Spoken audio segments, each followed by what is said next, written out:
오늘 특성의 가사의 제목이 하나님은 너를 지키시는 자. 오늘 지키신다는 말을 좀 하려고 했는데 오늘 특성하고 좀 맞네요. 그렇죠? 우리가 지킬 것이 있다 하는 것입니다. 지킨다. 가지고 있는 것을 지킨다. 이미 주어진 것을 지킨다. 자, 우리가 무엇을 지켜야 될까? 우리가 무엇을 지킬까? 어떻게 지킬까? 이런 것들을 좀 아셔야 되겠습니다. 오늘 본문에 예루살렘이여 내가 너의 성벽 위에 파수꾼을 세우고, 여기서 성벽 위의 의미가 뭘까? 우리가 지킬 것이 뭘까 하는 거죠. 먼저 우리가 지켜야 될 것 가장 기본적인 몇 가지가 있죠. 첫째가 영혼 육을 지켜야 된다. 인간의 구성하는 것은 영혼 육이다. 영을 지킨다. 하나님과의 관계를 지킨다. 하나님이 나를 사랑하고 나와 하나님과 나와의 영적 관계를, 언약의 관계를 지킨다. 그럼 지킬 때 하나님이 나를 버려두지 않고 함께 하시기 때문에 모든 축복이 되죠. 그 다음에 이제 우리가 혼을 지킨다. 혼은 생각과 마음, 정신인데요. 우리 마음을 지킨다.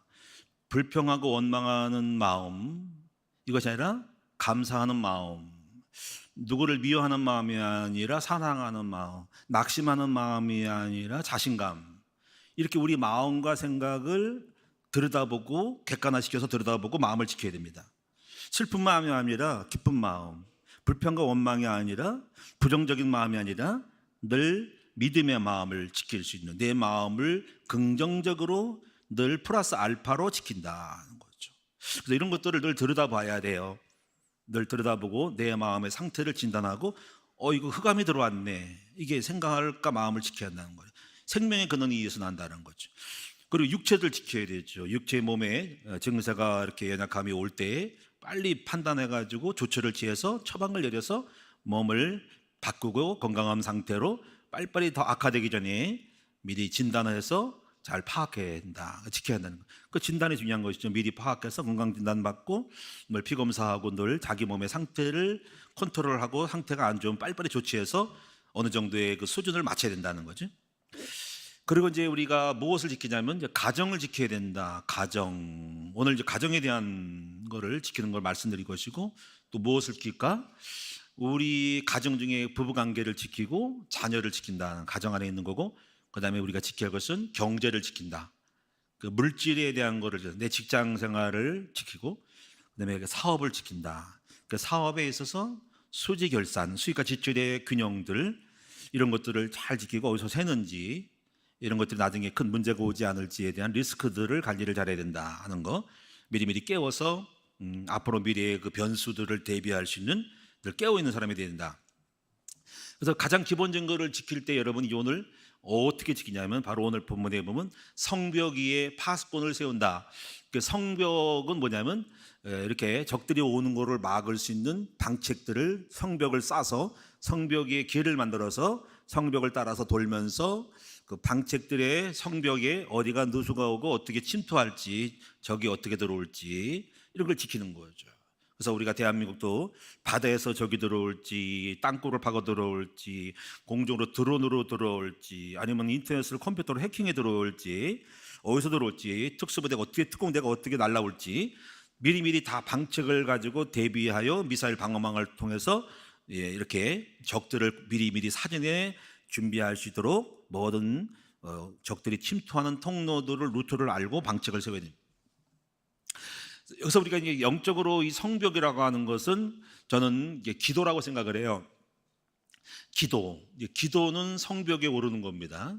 기도가 왜 성벽에 오르냐면, 성벽이 오른다, 고공으로 올라간다는 것은 전망을 보는 거죠. 높은 데서 올라가야 전망을 다 보면서 전체를 아우르는 거죠. 그래서 고지를 만들 때 높은 성벽 위에서 적들을 아래로 내려보면서 전체를 조망할 수 있는 장소가 최적의 장소라. 그래서 기도는 고공으로 올라가는 거예요. 기도를 통해서 아침에 새벽이 될 때 전망하는 거죠. 오늘 여러 가지 영역들을, 우리 가정은 어떤지, 마음의 상태 어떤지, 경제는 어떤지를 캐치를 해가지고 하나하나 이렇게 짚어가면서 기도를 통해서 아침에 살펴보는 시간이 기도의 시간이라는 거지. 그래서 기도로 깨어있는 사람들은 파수꾼으로서 아침에 기도해서 전망을 바라보는 거죠. 그래서 하나씩 하나씩 딱 짚어가면서 기도하는 거죠. 가정을 놓고 기도하면서 문제를 놓고 올 때 문제가 어떻게 칠 것인가, 문제를 놓고 기도하면서 이렇게 보고 내 마음도 들여다보는 거죠. 기도를 통해서. 아, 내 마음이 좀 낙심해 있네. 아, 이거 큰일 나겠네. 짜증이 나네. 이거 큰일 나겠네. 막 세상적인 마음이 들어갔네. 막 믿음이 떨어지네 할 때 흑암이 들어가겠네. 이렇게 마음을 상태를 보고 내 마음을 다스리고 내 마음의 상태를 진단하고 흑암을 꺾어버리고 용기를 내고 격려하고 자기 스스로에게 팀 사역을 통해서 내 마음을 어느 상태로 적정의 상태로 만들어가는 거, 이거죠. 그래서 가장 중요한 것은 항상 누린다는 거. 스트레스 받지 않고 항상 누릴 수 있는 것이 중요하거든요. 늘 생각과 마음을 늘 감사, 자신감, 기쁨, 평안함으로 늘 담담함으로 나가도록 지키는 것이 저는 가장 중요한 생각을 해요. 그래서 이거를 저는 표현하기를 항상 누리라는 거죠. 누린다라는 거죠. 그래서 아침에 나와 기도할 때 기도를 통해서 누리는 거죠. 내 마음을 객관화시켜서 들여다보는 거. 내 마음이 왜 낭망하냐, 두려워하냐, 두려웠구나, 떨고 있구나 하고서 내 마음속에 말씀을 집어넣어가지고 나를 강하고 바꿔버리고 공격해서 꺾어버리고 흑암을 예수로 결박하는 영적 싸움을 통해서 내 마음을 다스리고 일어나는 거예요. 그리고 자신감으로, 그리고 뭐 여러 가지 영역들에 대해서 기도해서 해답을 얻고 이렇게 해야 되겠다라고 결정을 하고 나가는 거죠. 그래서 기도가 성벽에 오르는 파수꾼의 시간표다 하는 겁니다. 그래서 기도하지 않은 사람들은 그거를 놓치죠. 내 생각과 마음 놓치고 오늘 우리가 누구를 만나고 어떻게 해야 할지에 대한 어떤 설정들을 미리미리 설정해 놓고 계산해 놓고 이렇게 해야 되겠다고 결정해 놓고 가는데, 기도한 사람들은 그 상황에 따라서 대번 반응하기 때문에 오버하고 실수하고 판단 미수가 나와서 잘못될 수가 많다. 그래서 기도라고 하는 것은 성벽에 오르는 시간인 거예요. 그래서 기도하는 사람은 망하지 않고, 물론 기도하는 사람들은 모든 걸 지킬 수 있는 최고의 어떤 방책을 만들었기 때문에 깨어있는 사람이, 기도한 사람들은 파수꾼을 잘하는 것이죠. 그래서 이렇게 이제 교회도 마찬가지겠죠. 교회도 깨어있는 기도하는 사람이 교회 전체를 아우르면서 여러 가지 영적으로 많은 것들을 미리 보죠. 캐치하죠. 그래서 기도하지 않으면 적이 어디로 온지, 흑암이 들어온지를 모르고 오늘날 문제가 왔을 때 당하는 거죠. 저는 지금까지 그래서 새벽 예배를 빼먹은 적이 없어요. 기도는 가장 최고의 좋은 시간이에요. 그래서 이 기도 시간, 그래서 새벽 기도의 시간 중요하고, 또 제가 이제 운동할 때도 운동만 하는 게 아니에요. 잠깐 쉴 때 기도를 합니다. 그 호흡을 하죠.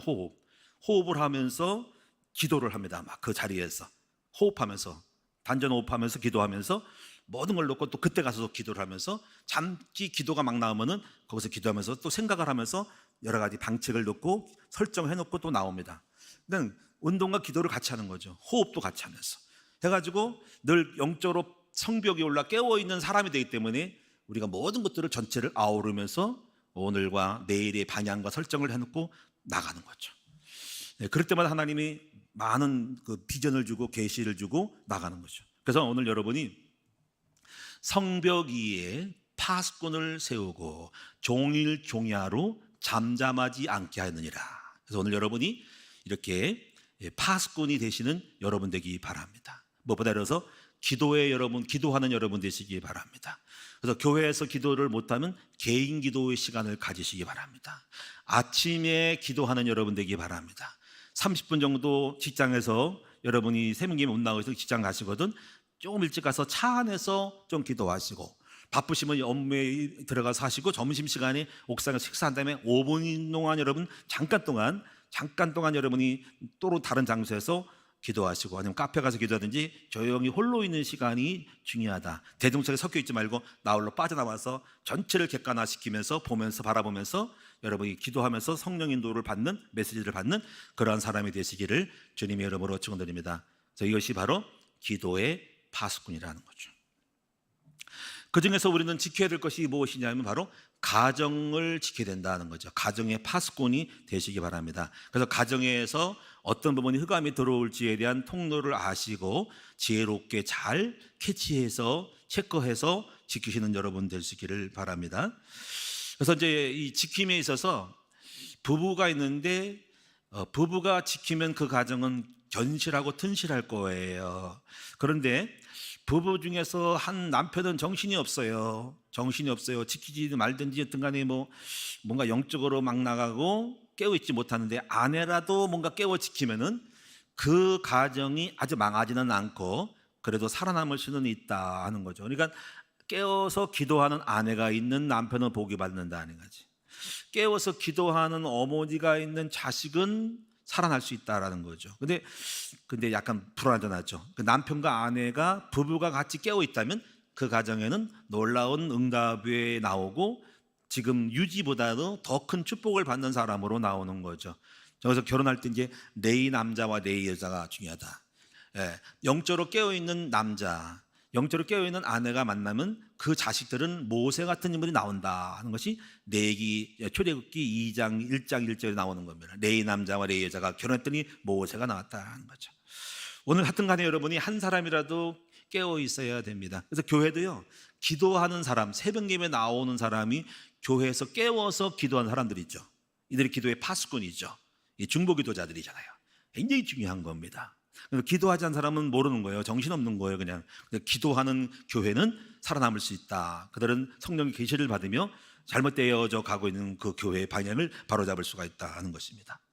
자, 그러면 첫 번째로 이제 파수꾼은 가정에서 있어 가정의 중심을 두고 있는 거예요. 오늘 가정의 파수꾼은 도둑놈이 들어오는 통로를 알고 있다 하는 겁니다. 도둑놈이 우리 가정을 파괴하려고 들어올 때 어떻게 해서 무너뜨릴까 할 때 제가 볼 때는 먼저 뭐랄까요? 그 분리 상태, 아내와 남편이 떨어져 있게 만듦으로써 서로가 소홀해질 때 그 틈 사이로 들어온 거, 그러니까 분리되어지는 부분, 서로 동상이몽인 거지. 몸은 같이 살지만 한솥밥을 먹지만 마음은 따로 있는 상태에 흑암이 들어올 수 있는 거. 또 부부와 자녀들 사이에도 서로 틈새가 벌어졌을 때 이게 이제 뭔가 각계 전투가 되는 걸 때 분리될 때 흑암이 들어올 수가 있다는 겁니다.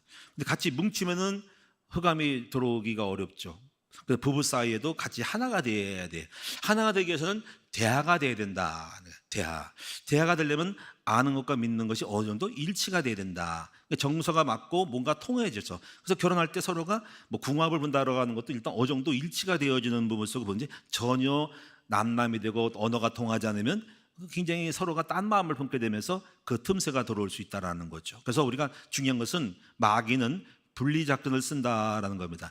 분리해서 각계적으로 띄워놓고 공격을 한다라는 겁니다. 그래서 여러분 창세기 3장을 보면은 사단 마귀가 아담과 하와가 꽁꽁 뭉쳐있을 때는 마귀가 들어오기가 어렵죠. 왜냐하면 한 사람하고 대할 때 한 사람은 객관화시켜서 그 둘이 대하는 걸 보고 상대방이 감정이 휘두르지 않고 말이 휘두르지 않고 외부 객관서로 보면서 그렇지 않다라고 방해를 놓을 수 있고 태클을 걸 수 있잖아요. 그러니까 마귀가 들어온 거는 아담과 하와가 같이 있을 때는 공격하지 않고 아담과 하와가 뭔 일인지 몰라 따로 떨어졌을 때 공격을 했거든요. 아담이 어디 갔는지 몰라도 밭에 갔는지 몰라도 그리고 아내는 에덴 동산에서 동산 과일나무에 있을 때 바로 뱀이 아름다운 모습을 변장해서 여자에게 들어온 것이죠. 들어와서 여러분 알다시피 창세기 3장에 유혹했단 말이야. 이것을 먹지 말라고 하냐, 아내는 먹지 말라는 이유는 하나님 전에 이런 얘기하면서 중요한 거는 여자가 혼자 있을 때 들어왔다는 거죠. 그리고 여자가 넘어갔다고.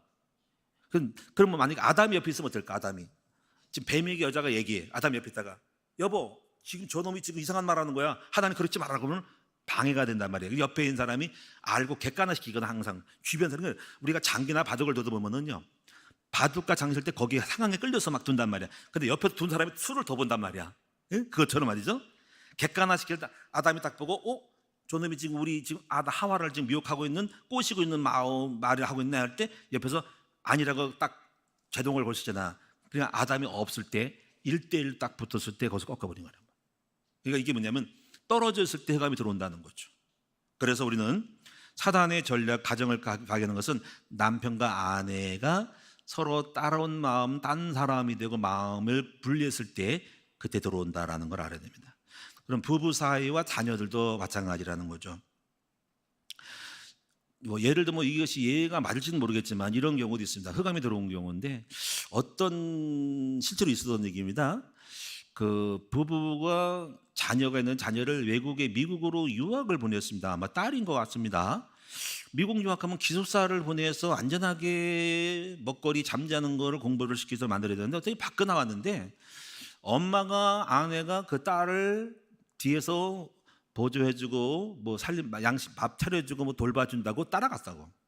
그는 한국에 있는 남편을 떠나서 딸이 유학 간 그 나라를 방 얻어서 간 거야. 자, 이것이 이제 물론 100%가 아닙니다. 100% 맞다고 할 수 없지만 그런 사례가 있는 거예요. 근데 그 아내가 글로 가가지고 바로 바람이 난 거예요.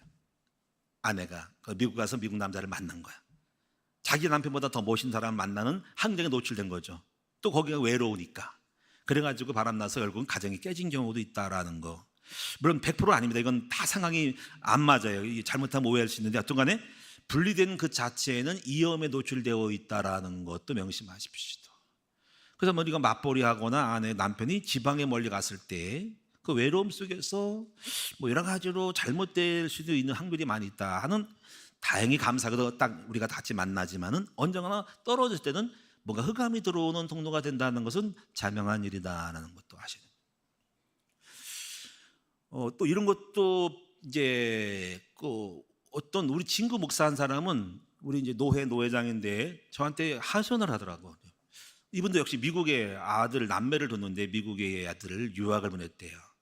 그래서 좋다고 했죠. 우리 목사님들은 다 외국 자녀들 유학하는데, 근데 유학하는데 그 아들이 미국 가서 공부를 잘해가지고 거기서 취직을 하고 결혼을 했단 말이야. 그게 뭐냐면은 한국에 들어올 생각을 안 하는 거지. 안 들어온대요. 그래가지고 손녀를 인터넷에서 영상으로 딱 보여주고 까꿍까꿍하고 마는 건데 남남이죠. 그래가지고 이런 거 생각한 거죠. 우리 아들 잃어버렸다고 자기가 후회라 그런 거예요. 근데 내가 목사님 뭘 좋다고 외국 유학을 보내가지고, 세상에 행복이 뭡니까? 행복이라는 것은 가족과 함께 같이 살면서 손자 손녀 재롱 떠는 걸 보면서 같이 살고 이렇게 하는 것이지, 물론 목사님 생각에 나쁘다고 할 수 없지만은 결과가 이렇게 됐잖아요. 아들 안 들어와 했더니 안 들어온대요. 근데 미국에 산대요. 끝났어요. 평생 거기 살겠네요. 거기서 뭐 미국에서 안 되면 돌아오면 몰라도 끝났네요. 그러면 어떻게 하죠? 딸이 아버지 너무 엄마 외롭다고, 엄마가 늘 우울증, 엄마가 아들 안 돌리니까는 그 손녀 기쁨 못 보고 있는 거죠. 그래서 뭐 100% 이것이 무슨 뭐 흑암이 들어왔다기보다도 그런 경우도 있다는 거. 하여튼 별거 되었을 때 그 가정의 행복을 잃어버린다는 것도 참고를 하시면 좋을 것 같아요. 그래서 우리는 부부 사이에도, 부부와 자녀들 가운데서도 여러 가지로 많은 게 있습니다. 부부가 맞벌이를 했을 때 자녀들을 방치할 때 좀 컸다고 해가지고 이제 크면 뭐 깐나, 어릴 때는 돌봐주겠지만 먼저 크니까 알아서 해. 돈 딱 찔러주고 야 이거 밥 사 먹어? 할 때 그 아이가 엄마 아빠 없는 사이에 뭔 짓을 할까 하는 거죠. 네, 그래서 아이들이 세상에 물들기도 하고 외롭고 힘드니까 이제 돈 찔러주고 돈 넉넉히 주고 하니까 그 돈 가지고 뭘 할까 알 수 없는 거죠. 결국 교육은 다 놓쳐버리고 오늘날 이상한 친구 만나가지고 삐딱하게 될 때 그때서야 막 처방하려니까 어려운 것이죠. 그래서 저는 이런 생각을 해요. 전 철학이 뭐냐면 잠언서 17장 1절에 보니까 이런 말이 있죠. 마른 떡 한 조각만 먹어도 화목하는 것이 다 나쁜 거 아닙니다. 뭐보다 더 낫다는 거죠. 제육이 가득하고 다투는 것보다 더 낫다. 물론 제육도 있으면 좋겠죠. 제육은 뭡니까? 여러 가지 고기를 말하는 거예요. 산의 진미가 많아도 다투는 것보다 그냥 적당히 좀 먹을 것이 없고 먹을 것 마른 떡 하나만 먹어도 덜 풍성하지 않아도 화목하게 가족끼리 오손도손 잘 사는 것이 더 낫다라고 하는 것을 성경은 지혜라고 얘기하고 있습니다. 오늘 여러분이 이런 부분을 잘 균형 있게 맞추시면 좋겠어요. 저는 그 중용을 좋아해요. 극단적으로 치우치면 안 되겠죠.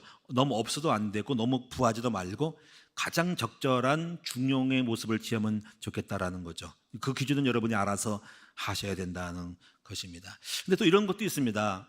그 남편은 그러면서 이제 자꾸 돈의 압박을 받을 경우는 있습니다. 그럴 경우에 남편은 쫓기면서 가정을 못 돌보는 그런 경제적인 압박을 받을 때 경제에 올빵을 하게 되고 가정을 돌보지 않는 상태가 될 수 있죠.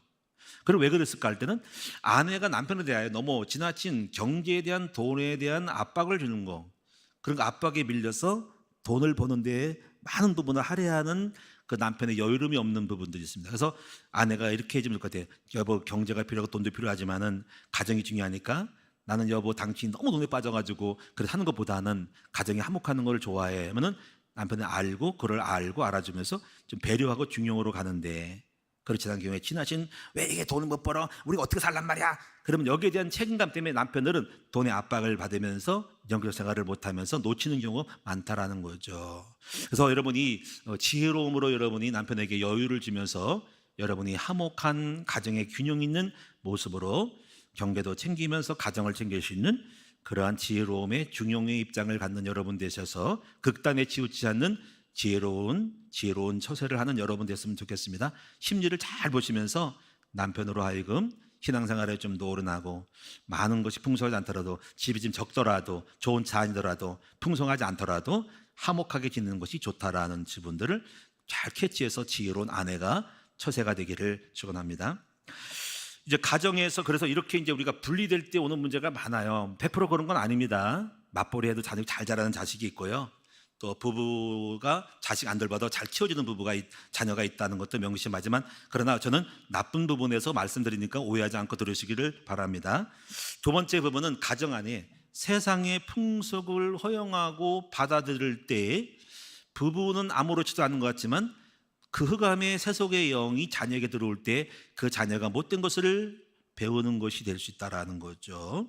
그래서 전에 이런 일이 있습니다. 남편이 아내에게 여보 우리 심심한데 우리 고스톱 치자. 아 여보 나 고스톱 몰라 했더니 내가 가르쳐 줄게 우리끼리 치자. 그래서 가르쳤대요. 참 재밌게 쳤어요. 뭐 점당 얼마 해가지고 너무 재밌는 거야. 하다 보니까 야 이런 재미도 있었네. 심심한데 뭐 놀 것도 없는데 뭐 다른 짓 할 수 없었고 고스톱 치가 친구끼리 고스톱 친 거야. 그러니까 너무너무 재밌는 거야. 돈을 딴 거야. 그래가지고 또 어떻게 소문 아름아름 해가지고 전문적으로 고스톱 친 데를 간 거야. 그래가지고 몇 천만 원을 날려버린 거지. 야 그래가지고 아내에게 못된 것을 가르쳐가지고 아내가 못된 것을 배워가지고 남편이 원하지 않은 것 세상까지 빨려 들어가가지고 큰 영향을 입히는 것도 있다라는 거죠. 그러니까 그런 부분이 있는 거죠. 여러분 함부로 세상의 맛을 보게 하고 세상에 눈을 뜨게 되면은 안 된다는 거지요. 이런 것도 있습니다. 그래서 여러분들이 이렇게 그렇다고 해서 100% 하시는 건 아닌데 중요한 거는 자식들이 그것을 보는 거죠. 중요한 건 자식들에게 우리는 아무렇지도 않지만 자식들은 그것을 보고 자라면서 가정은 이럴 수 있는 거야. 이렇게도 살아가는 거라고 하는 마인드를 갖는 거죠. 자, 또 하나가 뭐냐면 부부가 말을 함부로 하고 또 여러 가지 다투고 싸울 때 또 심지어는 남편이 힘이 세다고 아내를 손찌검하고 폭력을 해서 배워. 그러면서 잘 유지해 가고 있어요. 그래서 또 오늘 또 싸우다가 안 싸우고 또 잘 살고 간답니다. 자, 이렇게 해서 자식들이 그걸 다 보고 배웠단 말이야. 그럼 자식들이 똑같이 결혼하고 나서 가정의 중심적인 주체는 싸울 수도 있고 말할 수도 있고 아내를 두드려 팰 수도 있다라는 건 깔린 거지. 그래가지고 또 결혼해서 이놈이 또 결혼해가지고 자기 아내를 함부로 대고 막 하고 부부싸움 하면서 폭력을 휘둘르네. 그 어디서 배운 거야 이게? 바로 아버지 엄마에게서부터 가정의 기준과 룰을 배워서 그 아들도 똑같이 그렇게 하는 것이 정이고 그렇게 하는 것이 가정의 기준이라는 걸 배운 거야. 그러니까 자녀가 그렇게 폭력적이고 뭔가 막 이렇게 막 하고 말 함부로 하고 막 이렇게 하는 거는 반드시 뭔가 있어. 가정에서부터 보고 배운 것이기 때문에 그렇게 하는 거죠. 여러분 우리는 우리만 좋은 게 아니라고요. 우리는 우리 함께하는 어린 자녀들의 내리의 각인이 DNA에 박히는 게 있다니까. 그것 때문에 무서운 거죠. 그래서 우리는요 이 가정이라는 거 흑암이 들어온 거고요. 그 흑암이 싹을 내서 당장은 없는 것 같은데 어느 날 그 작은 쓴뿌리가 나와서 자식에게 딱 자라가지고 그 자식이 고짓을 하는데 더 키워서 하는 거죠. 이런 것들이 여러분이요 알게 모르게 바로 우리 가정에 흑암이 들어오는 통로를 다 만들고 그러면서 우리는 왜 자식 저럴까라고 하는데 이미 여러분이 다 심어 놓은 거야. 경제에 씀씀이가 없는 부부들 경제 규모를 전혀 못 배웠습니다. 그래서 우리는 수입과 지출의 균형 없으면 없는 대로 수입이 이거고 지출이 이건데에 대한 균형을 잘 맞춰서 균형이 가야 되고 저는 어릴 때 교회도 마찬가지 종잣돈의 원리를 배워서 작은 돈을 모아서 안 쓰면서 그 작은 종잣돈을 모아서 땅을 사고 전세금을 만들고 땅을 사서 여기까지 왔습니다. 그 작은 파이를 가지고 그거를 또 뭔가를 투자해서 뭔가 만들어주고 여기까지 온 거거든요. 이 교회가 사실은 자본을 통해서 자본주의 원리가 통해서 온 겁니다. 작은 거 가지고 키우고 그 작은 것을 늘려서 또 키워서 여기까지 온 거거든요. 교회 지금 서너 번 건축을 한 거란 말이죠. 이 사회가 자본주의 사회라는 말이지. 이 자본에 대한 거를 잘 활용해서 그 자본으로 더 큰 자본을 만들고 그 더 큰 자본이 더 큰 자본을 만드는 지혜로움이 있는 거죠. 전 그래서 이제 이래서 어릴 때 이 개척할 때부터 안 쓰고 옷도 안 입고 신발도 안 쓰고 해서 종잣돈을 모으는 종잣돈 원리를 알고 있는 거죠. 지금도 이제 그런 부분에 굉장히 지금 중요한 거를 외에는 쓸데없이 하지 말라고 막 얘기를 하거든요. 우리 아내와 많은 갈등과 싸움도 다툼도 그겁니다. 여보 필요 없는 거 왜 또 사? 왜 가구 사? 옷 있잖아. 그러면 또 여보 여자를 몰라서 그래. 여자는 사계절을 타야 돼. 하면서 그래서 이제 그렇게 했는데 하여튼간에 고고가의 신랑입니다. 왜냐하면 저는 항상 그 원리가 있거든요. 작은 종잣돈을 모아서 목돈 만들어서 하는 거. 우리가 어떤 옛날에도 우리가 어떤 뭐 교회 성도들이 차를 하는데 차 사지 말고 차는 보면 맨날 타는 거 아무나 봉고차 끌고 다니는 거. 그래서 그 돈을 가지고 땅을 사고 뭐 이런 거. 그래서 그거 가지고 해서 뭔가 잉여를 남길 수 있는 이익 이런 것이 남자들의 생리라는 거죠. 그래서 어쨌든 간에 중요한 건 뭐냐면 경제의 씀씀이를 이거를 잘 배워야 된다는 거죠. 사실 요즘은 너무나 옷이 조금 헤어지면 갖다 버리는데 사실 재활용하고 알뜰살뜰하게 하면은 좋은 게 많은데 불구하고 우리나라 너무 쇼핑 중독이 되거나 그냥 있는 거 다 그냥 또 팽개쳐버리는 실증되는 것이 많기 때문에 조금 우리가 갱신을 좀 많이 해야 된다라는 것입니다. 근데 중요한 건 뭐냐면 뭐 이렇게 우리가 살아갈 수 있지만 항상 자녀들이 문제입니다. 자녀들이 부모의 씀씀이를 보고 삶의 균형과 경제에 대한 그런 살림의 얼떨한 걸 보지 못하고 이렇게 막 나갈 때 잘못될 경우가 문제라는 거죠. 전부 이것들이 바로 흑암이 들어오는 통로니까 여러 가지 여러분이 몇 가지 영역을 잘 챙겨서 흑암이 들어오지 않도록 오늘만 우리만 생각하지 말고 바로 그 영향력을 받을 수 있는 연약한 심령 속에 상처를 주지 않는 저와 여러분 될 수 있기를 주님의 이름으로 축원드립니다. 그래서 이제 이렇게 여러 가지가 있는데 하여튼간에 두 번째로 보시면 그래서 자녀들은 결국은요 부모들의 열매이다. 그리고 자녀들은 우리의 상급임을 명심했으면 좋겠습니다. 두 가지로 나옵니다. 첫째는 상처 입은 자녀들, 두 번째는요 건실하게 건강하게 잘 자라는 자녀들. 상처 입은 자녀들, 상처는 왜 입었을까? 아무것도 한 것도 없는데 누가 만들었습니까? 부모님이 만들 수 있다. 어릴 때 뭐 돌예배 때 배길 때 뭐 귀엽고 뭐 깜찍하고 너무 예쁘고 사랑스러운 아이들이 왜 아이들이 커서는 왜 이렇게 표독스럽고 싸납고 늑대처럼 바뀔까?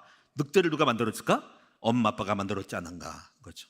엄마 아빠가 어린 양을 갖다가 늑대를 만들고 이빨을 도끼를 품을수록 만들었으니까 그것이 바로 자녀를 노엽게 했기 때문에 애들이 싸나워졌다라고 하는 것입니다. 그래서 에베소 6장 4절에 보니까 또 아비들아 너희 자녀를 노엽게 하지 말고 주의 교양과 훈계로 양육하라. 그래서 잘 해야 됩니다.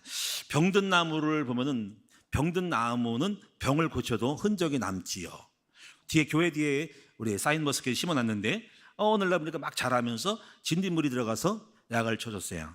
진딧물이 죽었는지 몰라도 지나고 나서 보니까는 역시 그 까맣게 타진 부분이 있어 보기가 흉하더라고요. 그래가지고 잎을 떼어다가 너무 많아서 말았는데 저 뽕나무 같은 건 작년에 벌레 먹어가지고 하도 먹을 수 없어 아직 애초에 내가 그냥 벌레를 싹 잡도록 해서 했는데 그리고 나쁜 건 띄워주고 했더니 좀 깔끔하게 자랐지만 어쩌거나 늘 깨워서 병충해가 들어가지 않도록 막아야 된다는 거죠. 근데 보기가 그래요. 보기가 상처 입은 자녀들 말과 행동과 뽐새가 다른 거 건강하게 잘 자란 아이들은 아름답고 멋지고 이렇게 뭔가 아주 탐스럽게 잘 자라게 됩니다. 그래서 여러분 저는 시편 52편 8절을 보니까 건강하게 잘 자란 아이를 이렇게 표현했습니다. 너는 하나님의 집에 있는 푸른 감람나무 같으며. 그래서 이 말에 의미가 있는 거죠. 하나님의 집에서 있다. 하나님 안에서 성장하는 자녀들은 푸른 감람나무처럼 잘 자란다라는 것을 표현하고 있다는 것이죠. 자, 그래서 세 번째 보겠습니다. 자, 이제 우리가 해답으로 넣어봅시다. 그럼 이제 이렇게 말했을 거예요. 나는 가정의 파수꾼으로서 어떻게 잘 지킬까 하는 거지. 이제 여러분 이제 몇 가지를 봐야 됩니다. 첫째는 여러분 해결을 좀 하셔야 된다. 해결. 왜 해결하냐? 어떤 해결하냐면 여러분이 무지함을 좀 해결을 해야 된다. 무지함. 아까 말한 부분에 대하여 전혀 몰랐던 거죠. 세상이 흑암이 세속에 들어올 줄을 몰랐죠. 또 여러분이 뭔가 경제 규모가 없이 하는 거를 자녀들이 다 보고 배울 줄을 몰랐지. 또 여러분이 정말 여러분이죠. 뭔가 여러분이 부부싸움 할 때 말 함부로 하고 막 그냥 뭐 여러 가지 부정적인 했을 때 그것이 자녀들에게 영향을 입힐 줄을 몰랐지. 뭔가 자녀 교육과 가정을 다스리는 거에 대한 거를 흑암에 들어온 통로를 모르는 거에 대한 무지함에 대해서 해결을 해야 된다는 거죠. 그래서 여러분 어떻게 보면 교만한 거죠. 그냥 내가 뭐 알아서 잘하겠지라고 하는 교만함, 겸손하지 못함으로써 배우지 않고 그냥 아는 상식으로 물론 열심히 하려고 하지만은 뭔가 그래도 뭔가 교만한 이 부분을 해결을 해야 된다는 거죠. 여러분 무지에서 여러분 자식 망친 거 대기하세요. 여러분이 자식 뭐라고 하지 마시고 내 자식이 노예옴으로 화를 내는 건데요. 승질내고 막 싸납게 되고 하는 거, 상처 입힌 거, 세상 집어넣은 거, 혈기 집어넣은 거, 음란 집어넣은 거, 나쁜 거 집어넣은 거, 무절제한 거 집어넣은 거 회개하시는 우리 부모들이 됐으면 좋겠습니다. 그래서 여러분이 두 번째 부분은 부모는 그러니까 부족합니다. 완벽한 부모가 없잖아요. 그래서 하나님께서 자녀들을 키워주시도록 우리 자녀들을 신앙 안으로 들어오게 만들어야 됩니다. 하나님이 키워주시게 만들어야 돼요. 하나님의 집에 있는 푸른 감람나무니까는 그래서 교회가 필요한 것이죠. 여러분의 힘으로 다 키울 수 있어요? 그래서 교회 안으로 집어넣으라 하는 거죠.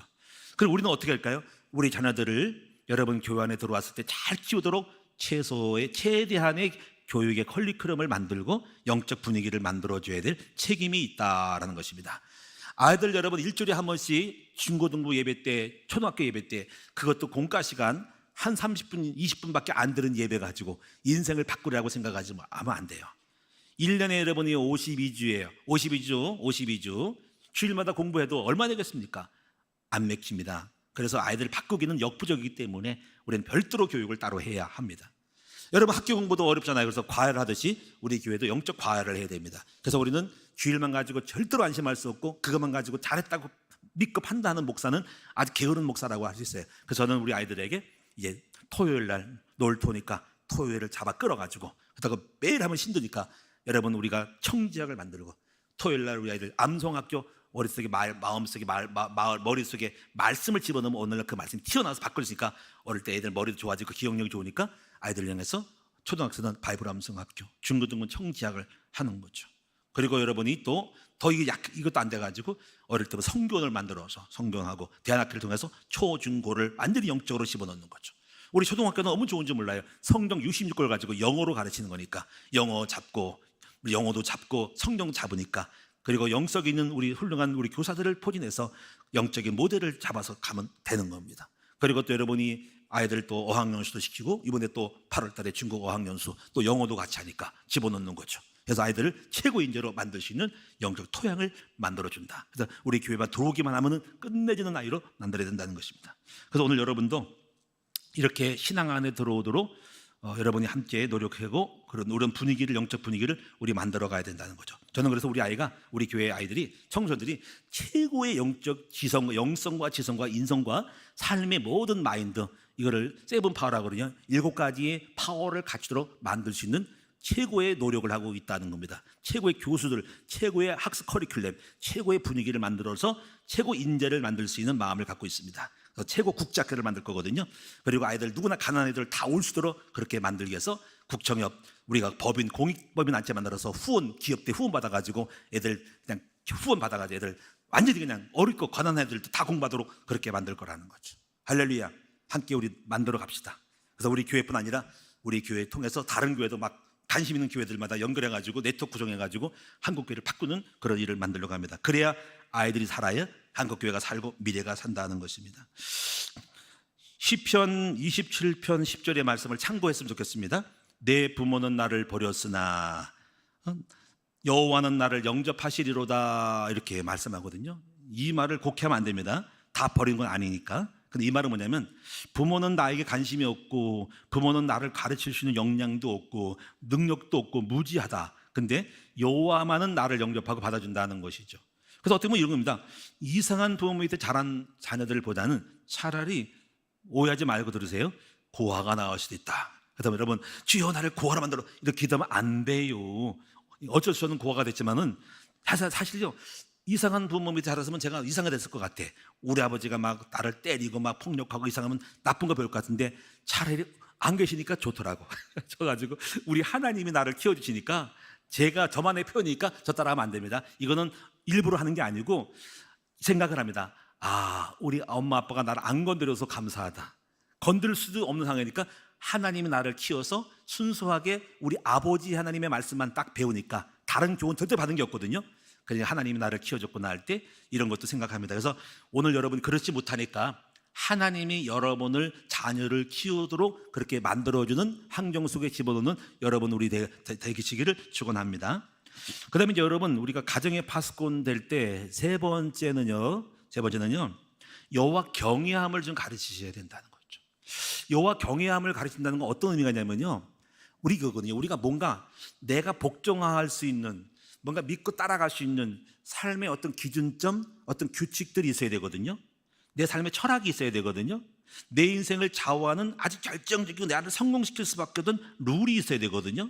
근데 그 룰이 부모의 룰을 쓰는데, 부모는 부족한데 부모 룰을 따라가기가 어려운 거예요. 부모가 완벽하고 규칙 있고 올바름 따라가지만 그렇지 못하는 그 규율의 기준점이 안 될 수 있거든요. 그래서 우리는요, 모든 세상 부모가 다 그런 거죠. 또 그렇다 해가지고 어떤 좋은 선생, 멘토를 만나서 되는 것도 아니거든요. 제일 좋은 멘토, 제일 좋은 규칙은 뭐냐면 바로 하나님의 말씀, 바로 하나님이 나의 아버지가 되고 나의 하나님이 되고 그분의 말씀을 경외하고 그 말씀대로만 살아가야 되겠다는 절대 경외함의 복종이 있어야 한다는 거죠. 그래서 성경은 강조하는 게, 지혜가 뭐냐면 여호와의 계명과 규례를 지키고 그 명령을 입술에 떠나지 말지 하고 마음으로 지키라는 것이 바로 여호와 경외함이라는 거죠. 오늘 여호와 경외함을 가르친다면 아이들은 승리합니다. 세상의 부모는 무족해서 못 나가지고 교훈을 줄 수도 없고, 또 오늘날 떠나가고 고아와 또 오늘날 아버지 돌아가시니까 그 아이를 잡을 수 있는 교훈은 사라지는 거잖아요. 근데 우리 하나님 아버지는 영원한 아버지야. 완벽해, 온전해, 완전해, 능력이 많아. 그 하나님의 아버지의 말씀을 평생 붙들고 나가면 그 자녀는 성공할 수밖에 없다는 거죠. 바로 이것이 그 기준이 뭐냐면 여호와를 경외함이라는 거예요. 여러분, 여호와 경외함이 뭔지를 배우시기 바랍니다. 그 여호와 경외함의 기준이 있어요. 여호와 경외하는 표시가 있다고. 여호와 경외하는 줄 어떻게 할까? 첫째는 주일 성수입니다. 이 주일 성수를 한다는 것은 나는 지금부터 하나님의 말씀으로 내 삶의 모든 교훈을 받고 살아간다. 그래서 나의 삶의 모든 것을 주일 예배 통해서 목사님의 말씀이 곧 하나님의 말씀으로 알고 따라가겠다라는 거거든요. 그게 바로 첫 번째 주일입니다. 근데 주일 예배 안 드려, 복종하지 않아, 그러면 나 필요 없어, 내 힘으로 살 거라고 하는 거예요. 그 여호와 경외함이 없는 거죠. 그러면 여러분이요, 두 번째가 뭐냐면 11조입니다. 어릴 때부터 아이들에게 11조를 가르치시면, 11조는 물질이 내 마음에 있고 물질이 돈이 중요하잖아요. 근데 그 물질의 10분의 1을 주께 드린다는 것은 내 자아를 꺾고 나의 삶의 모든 것을 주께 건다고 하는 표시인 거예요. 어릴 때부터 여러분 아이들에게 11조를 가르침으로써 주님을 경외함을 꼭 가르쳐야 된다. 그래서 말라기서가 뭔지 알아요? 말라기서가 경외함과 11조입니다. 나를 경외함이 어디 있냐는 거죠. 너희가 11조를 드리니까 11조를 떼어맞기도 하고 11조를 더러운 걸 드리고 헌거를 드리고 장애를 드렸으니 나를 경외함이 어디 있냐는 거예요. 11조와의 의미를 깨달아야 돼. 10분의 1을 드리는 것은 여호와의 내 삶의 가장 중요한 권세와 권리를 양도하는, 그게 복종하는 표시가 바로 10분의 1인 거예요. 이 10분의 1은 11조뿐 아니라 시간의 11조, 또 여러분 우리가 뭔가 이제 삶의 경제의 생활의 11조, 시간의 11조 이렇게 드리는 겁니다. 첫 열매를 드리는 것은 복종하는 의미가 되는 거예요. 그래서 여러분이요, 이 11조, 그 다음에 여러분 주일 성수와 11조, 그래서 이 주일 성수와 11조를 드리고, 여러분이 이제 그래서 록펠러라는 사람이, 그래서 부모님이 록펠러가 성공한 굉장히 경제적인 자본가란 말이에요. 어머니가 어떻게 들었냐면 경외함을 가르쳐. 경외함을 어떻게 해? 첫째는 너는 이제 항상 주일 예배를 잘 드려라, 빼먹지 말고. 두 번째가 맨 앞자리에 앉아라. 그리고 세 번째 11조를 꼭 드려라. 그리고 너희 목사님을 너희 부모님으로 모셔라. 이게 뭐냐면 여호와 경외함을 가르친 거예요. 여러분, 이것이 경외함으로써 목사님을 하나님 아버지처럼 이렇게 알고 말씀을 잘 받으라. 목적은 이겁니다. 그 경외함은 말씀을 잘 받으라는 것이 의미가 있는 거예요. 그래서 말씀을 받은 아이는 실패하지 않은 것이거든요. 오늘 여러분이 여호와 경외함을 꼭 가르쳤으면 좋겠습니다. 지금부터 여러분이 아이들에게 이렇게 경외함의 의식을 가지고 한번 만드세요. 근데 여러분 경외함이 없다는 거죠. 집에서 가서 교회를 욕하고 목사님을 막 욕하고 그러면 여러분요, 뭐 그렇다고 영향받는 건 알지만은 아이들은 경외함이 사라져. 그래서 그때부터 말씀을 받지 못합니다. 교회 와서 목사님 말씀이 시덥지 않게 듣게 되는 거예요. 그래서 우습게 알게 되고 말씀을 안 받을 때 그 아이는 불행이 되는 거예요. 중요한 건 말씀을 받을 수 있는 사람이 돼야 되거든요. 그 말씀은 누군가를 존중하고 사랑할 때 오는 거예요. 여러분 집에서 학교 선생을 욕해 보세요. 선생님이 어쩌고저쩌고 막 비난하면요, 경외함이 사라지면서 그 선생이 가르치던 모든 교훈은 흥 하고 쥐까지 이렇게 무슨 지도 못하면서 하고, 그것이 어떤 과목이든 받을 수가 없는 거예요. 근데 사랑하고 존경하면 애착이 생겨가지고 그 말씀을 아주 깊이 있게 새겨 듣는 거랑 같은 거예요. 자식 망칠려면 여러분이 욕하세요. 교회 욕하고요, 목사를 욕해 보세요. 그럼 애들 망치는 거고 그때부터 끝나는 겁니다. 오늘 여러분이 여호와 경외함이 의미가 뭔지를 아셔서 꼭 잘 가르쳐서 승리케 하는 여러분 되기 바랍니다. 그 다음에 네 번째는요, 가정의 파수꾼은 가정 예배를 드릴 수 있도록 만들어야 합니다. 가정 예배는 그 가정을 다스리는 바로 하나의 기준점이 됩니다. 가정 예배 오라고 모이는 안 모여, 룰이 안 서고 영이 안 서으로 지못 들어가는 거거든요. 그 가정 꼴 잘 돌아가는 겁니다. 군대로 말하면 전부 집합하는데 딴짓하고 있고 안 모여. 그럼 그 군대 망하는 겁니다. 회사가요, 회사가 모든 직원들 다 모이세요 하면 안 모이고 딴짓하고 안 모여. 왜 안 모였어? 그러면 이제 그 회사는 여러분 망하는 거예요. 아니면 그 회사 직원 쫓겨나는 거예요. 잘리는 겁니다. 영이 왜 안 쓰냐는 거죠. 우리 중국 갔습니다. 우리가 중국에서 중국의 영토를 따라야 됩니다. 법을 따라야 된다고. 그 철저하게 거기에 따라서 우리는 성교하고 왔거든요. 근데 우리가 마음대로 해봐. 그러면 우리가 쫓겨나거나 감옥 가는 거예요. 로마 가면 로마 법을 따르는 것처럼. 그래서 우리 가정에 룰이 있어야 되거든요. 가정의 룰은 가정 예배인 거예요. 우리 지혜로운 아내들은요, 근데 나는 열심히 가정을 지키려고 애를 쓰는데요, 남편이 말을 안 들어요. 안 하려고 그래요. 그러면 가정의 룰을 세우려면 남편으로 하여금 그 지도자로 세워줘야 된다고. 가정의 세상으로 세워 남편이 설교하게 만들고 해서 내가 책임지는 거를 남편에게 이임하고 양도를 해버리면 알아서 가정을 지키는 이치였습니다. 아버지의 마음을 갖게 되면서 아마 아내보다 더 열심히 가정 예배 드리자 지키자고라고 파수꾼의 이치가 있는 거예요. 그 지혜로운 아내는 남편을 세울 줄 아는 우리가 아내가 됩니다. 그래서 남편으로 하여금 잘 유도해가지고 남편이 가장의 이치에 서서 나보다 더 열심히 가정을 지키는 그런 책임감 있는 남편으로서의 영적인 걸 알고 세워나가도록 만들 수 있는 것이 지혜로운데, 나 혼자 내가 다 한다고 좋은 게 아닙니다. 지혜로운 아내는 남편을 잘 세워서 남편으로 하여금 제사장이 되게 만들어서 남편으로 하여금 가정을 스스로 지킬 때, 나도 지키고 남편 지킬 때 그 가정을 쓸 수밖에 없는 것입니다. 마지막으로 우리는 부부는 말로만 하지 말고 먼저 자녀들에게 올바르게 사는 모습을 보여줘야 된다. 어떤 모습일까? 하나님을 경외하는 모습, 이걸 삶 속에서 보여줘야 됩니다. 주일 성수만도 그래요. 주일 성수만도 우리가 아이들이 뭘 보고 배울까요? 다 주일날 가려고 하는데 따르릉 하고 전화가 왔어요. 친구가, 야 오늘 날씨도 좋은데 우리 놀러 가자. 그러면 야 교회 가야 돼. 야 맨날 가는 교회 무슨 뭐 또 가냐? 그래. 그럴까? 우리 낚시 가자. 우리 맛있는 거 있다니까. 오라고. 알았어. 다음에 가. 우리 여기 교회는 잠깐 가고 그래 하자. 그럼 그걸 딱 보고 이제 예배 때려치고 나갔어. 자녀가 이제 그걸 딱 보고 가긴 하는 거지. 교회라고 하는 것은 가끔 가는 거고 필요하면 안 나갈 수 있는 거구나. 잘하고 있는 거야. 잘하고 있는 거야. 근데 아버지가 딱 말을 합니다. 안 돼. 나는 지금 교회 가야 돼. 나는 목숨보다 중요한 예배야. 그러면 아들이 딱 보고, 딸이 딱 보고, 야 우리 아버지가 믿음이 참 좋구나. 신앙생활 저렇게 해야 되는 거라고 확고하게 딱 각인될 때, 자녀가 삶 속에서 그런 경험을 할 때 신앙을 딱 지켜주지만, 아버지가 이중적으로 흔들리는 모습을 볼 때 가치를 어디에 두냐에 따라서 아이들도 그 가치 비중을 어디에 심냐가 중요한 거예요. 다 누가 보여주는 거예요? 엄마 아빠가 보여주는 거예요. 철저한 것을, 이런 걸 보여줘야 됩니다. 먼저 우선순위가 뭔지를 딱 보여줄 때 그것이 아이들에게 이걸 모델을 보여줘야 된다는 거죠. 일부라도 그렇게 해야 된다고. 일부라도 다 거절하고 좋은 걸 다 포기하는 거죠. 할렐루야. 부부가 서로 존중하는 모습도 보여줄 때, 가정의 모델을 딱 보여줄 때 나도 이렇게 살면 이렇게 부부가 돼야 되겠다. 겸손한 모습으로 또 검소한 모습도 보여주고, 거룩한 모습을 보여주고, 또 화목한 모습도 보여주고, 힘들 때 기도하는 엄마의 모습을 보여줄 때 자녀들도 앞으로 인생을 살면서 나도 엄마가 힘들 때 기도한 것처럼 나도 기도해주고, 또 평생 성경 읽고 또 기도해주는 모습을 때 그 아이가 자라서도 엄마처럼 아빠처럼 기도하는 모습을 보이는 거죠. 그래서 말로만 하지 말고 행동을 보여주는 우리 부모님들이 됩시다. 결론적으로 저는 마지막으로 디모데전서 2장 8절의 말씀으로 다시 한번 결론을 내립니다. 남자들이 분노와 다툼 없이 거룩한 손을 들고 기도하는 아빠가 되시기를 바랍니다. 아빠가 기도하고 파수꾼 되면은 그 가정은 이제 끝난 거, 된 겁니다. 승리하는 겁니다.